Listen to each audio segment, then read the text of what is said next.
Welcome to Glass Half Full with Leslie Krongold. She shares her stories, experiences, and knowledge of living and coping with a chronic health condition. Learn about tools and resources and hear inspirational interviews that help you to live a life filled with quality and dignity. With 2 decades of support group leadership, Leslie's ready to help you make lemonade out of life's lemons. Are you ready?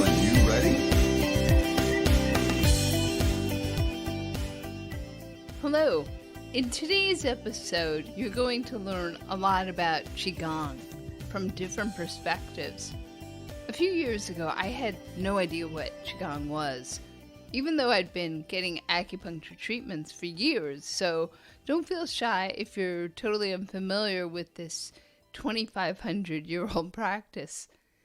I even had someone speak to my support group about Qigong, but some teachers are good and some aren't. For me, the key was actually starting to practice Qigong. That began just over a year ago, and having a good teacher has really been helpful. You'll meet my Qigong teacher, Nicole, later in the podcast.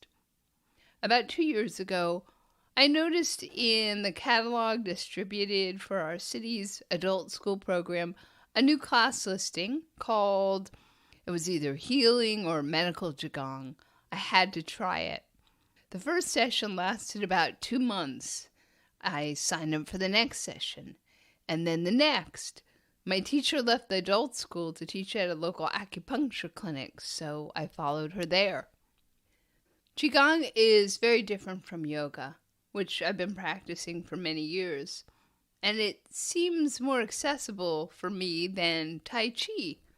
I took a semester of Tai Chi about 20 years ago. Even back then, I found the slow arm movements common to Tai Chi to be a bit painstaking. Although Qigong also involves a lot of the arm movements, they don't seem to be held as long, and the pace isn't as slow.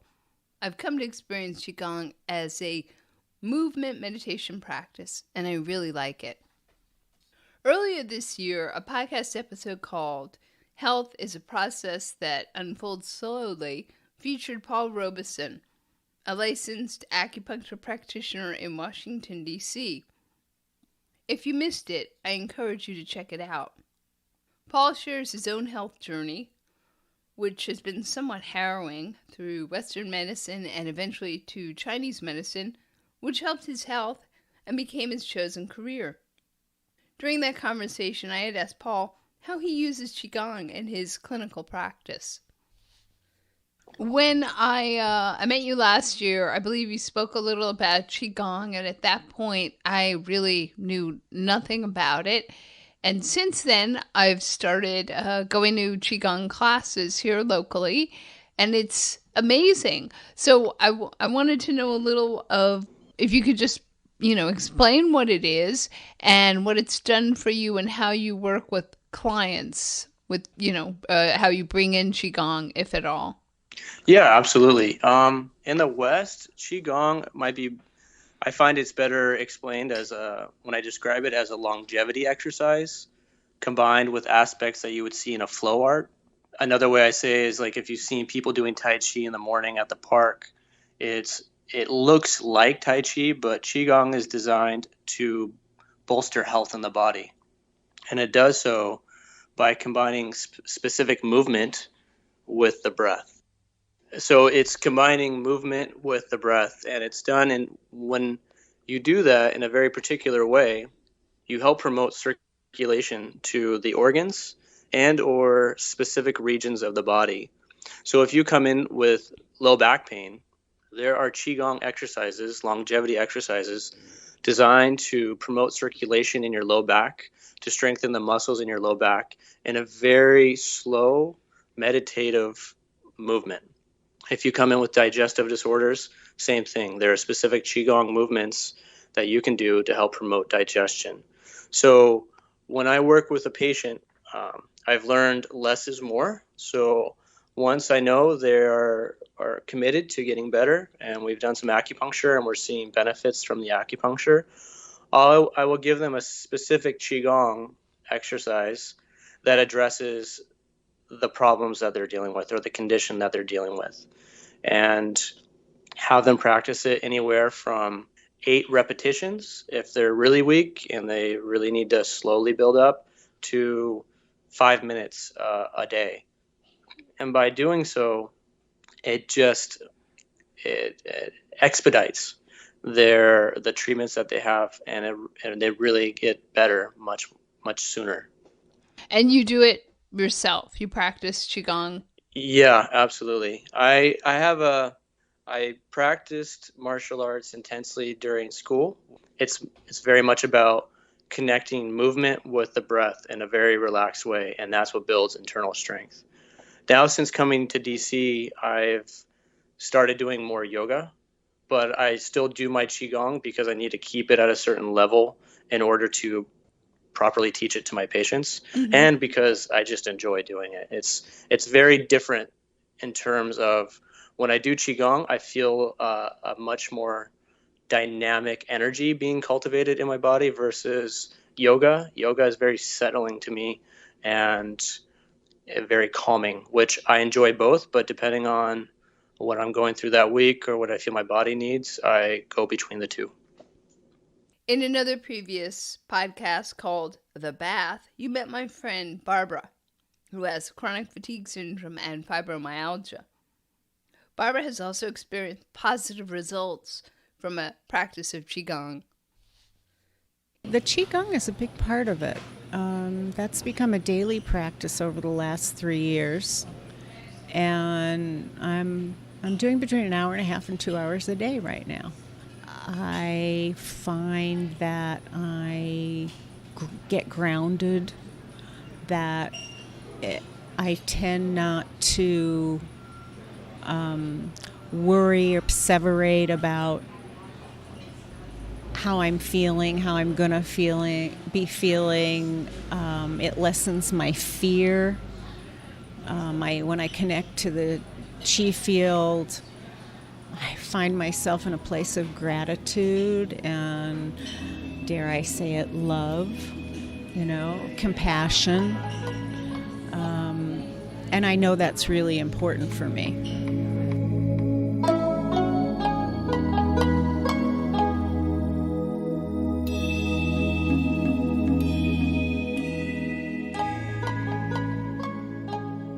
Okay, so maybe you're getting a better picture of how Qigong can be helpful.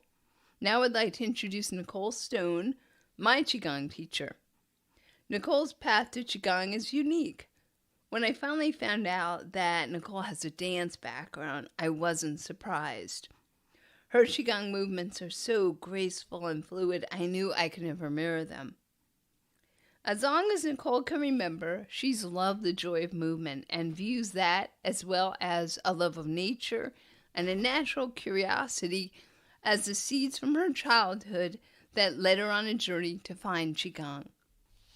So when did you first hear about Qigong? So it was actually in college. I had one or two dance teachers that brought Qigong in to kind of warm up the class, warm us up.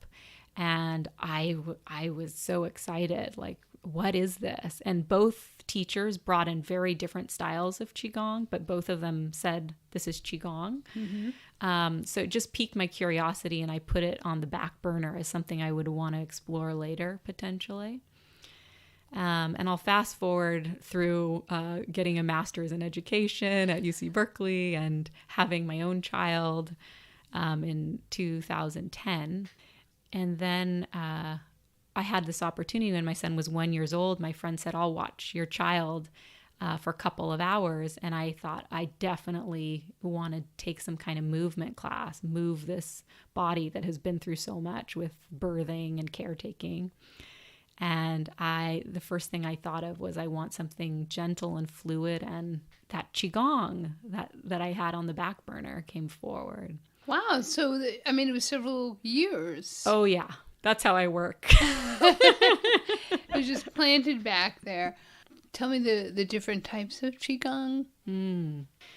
Well, or the umbrella, like that. Yeah. Well, first I'll say some people say for every Qigong teacher, there's a different Qigong style.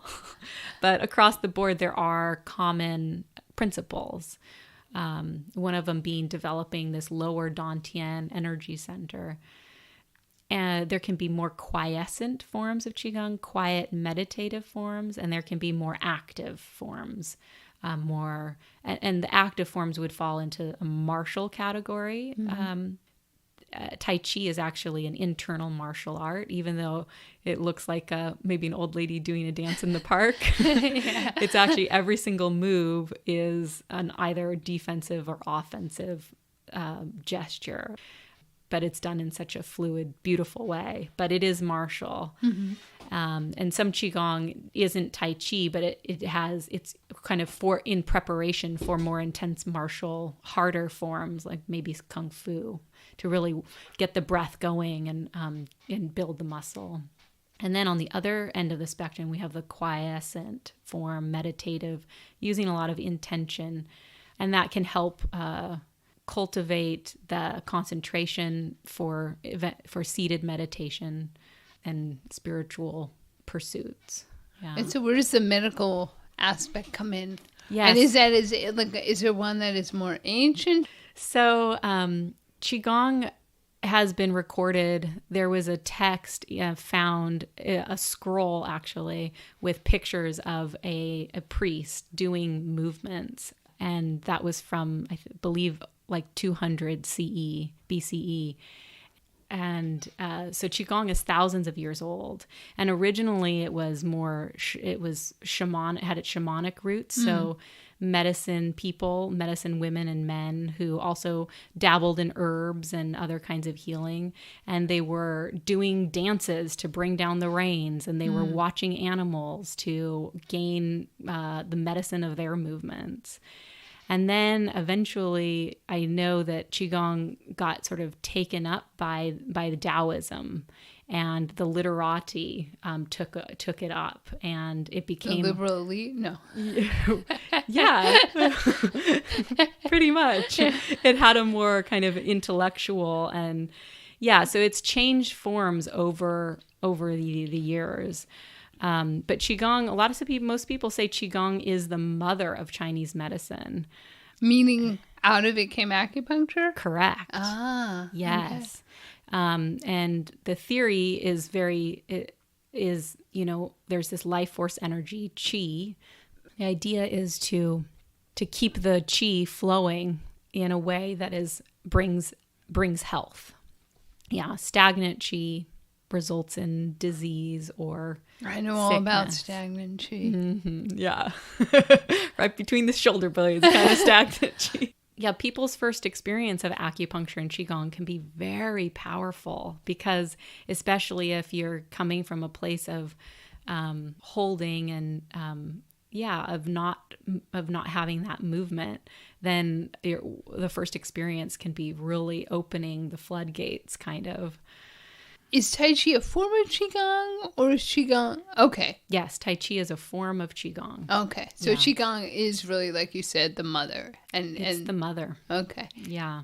I don't know if it helps other people to think visually of these kind of hierarchical structures. Yeah. But for me, it does. And some people, everyone has different ways of categorizing. Some people say there are 5 branches of Chinese medicine, one being acupuncture, another being Qigong, the movements, another being acupressure or massage.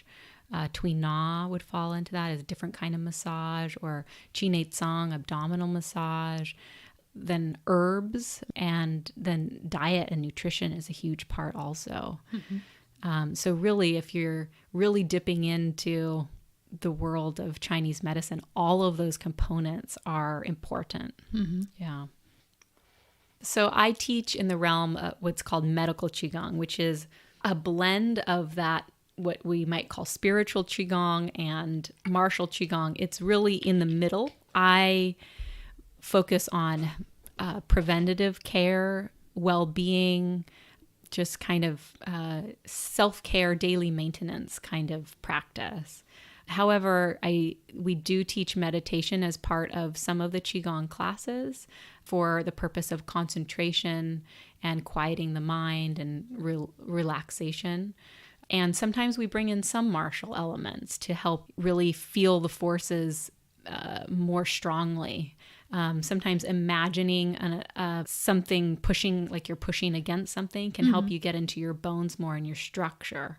So I like to bring in a little bit of the active and a little bit of the quiesce. I like to have a blend of both, which is a true medical practice of mixing the yin and the yang energies. Can you tell me anything about how this practice of Qigong has helped you with your self-care and any sort of health issues? Yeah, absolutely. It's helped in a lot of different ways. So I would say one way is it's helped me to sense my energy better, just making me more sensitive of when I am feeling depleted, when I am feeling agitated, and how it is affecting my body, constriction in the throat, or, palpating heart, or tight jaw. Those things would of course happen before, but they were more at an unconscious level. Wouldn't be aware of them. But Qigong, the practice of Qigong, because I have a home base of when I practice Qigong every day, I can sense what it feels like to be relaxed. I can more easily sense when I'm not relaxed in my life. Yeah. So that sensitivity to my own inner experience is a big one that's I believe preventative care and self-care. Personally, also Qigong has helped my digestion and metabolism so much. I mean, I also had to look at my diet in the Chinese and bringing in Chinese medicine ideas, dietary ideas, and also receiving acupuncture. But the Qigong really helped me with increasing my peristaltic movement. I think it helped reduce the inflammation in my intestines, and I definitely feel it has increased my metabolism. Other students have one student no longer takes her blood pressure lowering medication, completely off of it after practicing Qigong just 3 times a week. Qigong can be practiced lying down, seated in a chair, or standing. My classes, I say I offer all 3 choices, although I stand typically throughout the whole class. I do have an interest in offering a chair class where I would sit in a chair as well as everyone else. As you can tell, Qigong is highly adaptable. I've been in classes where some students are practicing while seated in a chair, while others are standing. For a few final words on a Qigong practice, let's return to Barbara. I originally spoke with Barbara about her bathing routine. We met in a support group years ago for people with chronic health conditions, and we connected over our love of hot baths for relieving chronic pain. Apparently, Qigong can be practiced in all types of settings. I actually have started doing a sounding component to Qigong in the hot tub, which takes me about 15 minutes. And I run it when the jets are on, so my neighbors don't have to listen to my howling. And so far, nobody's complained. But yeah, that's really great to be in the water and doing that. And even some of the positions where you have to keep your arms up in at shoulder height for a prolonged period of time. I've been practicing by floating my arms up there and just really getting the sense of where they're supposed to be, so that when I'm out of the water, I can bring that with me. And I feel that support. No, I sit. And when Qigong's wonderful in that way, that you can do certain things either standing or sitting or lying down, or just in your head. And it has a very powerful effect. But the sounding part has been really great, and to be in the water and hear and feel myself sounding, and then to really feel that reverberation both inside my body and outside of my body. And I love that. I really like that. And I think the water just magnifies it. I also like it because it's outside. So I can watch the fog, or if it's not foggy, I can look at the stars. I can always guess who's running around in the bushes. Animals. Animals. A lot of animals up there. Skunks, possum, raccoons, rats, deer.